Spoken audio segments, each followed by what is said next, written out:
Health systems all over the world are currently responding to the COVID-19 outbreak.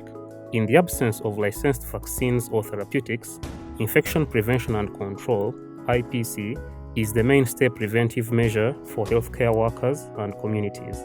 The Ministry of Health of Uganda, in collaboration with the Infectious Disease Institute (IDI), have prepared this training material to provide an understanding of the principles of IPC during the processes of screening, triaging, and management of patients being investigated for COVID or with confirmed COVID-19 disease.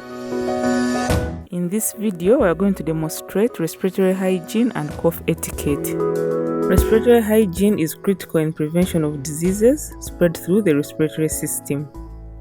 Some diseases that are spread via this mechanism include tuberculosis, common cold, and COVID-19. Healthcare workers with a cough or flu should inform their supervisors and stay at home until they recover. Respiratory hygiene is a behavior that limits the spread of droplets and pathogens from the respiratory system when we sneeze, cough, or talk.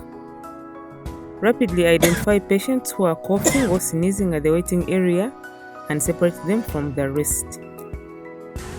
If coughing patients have to wait in a shared area, place them at least 2 meters from other waiting patients and offer them a face mask. Patients should be discouraged from coughing into their hands, sneezing and coughing into the general environment. Individuals should cough or sneeze into a flexed elbow. If disposable tissues are available, cover mouth and nose completely with the tissue when coughing or sneezing and dispose in a waste bin. Remember to wash your hands thereafter.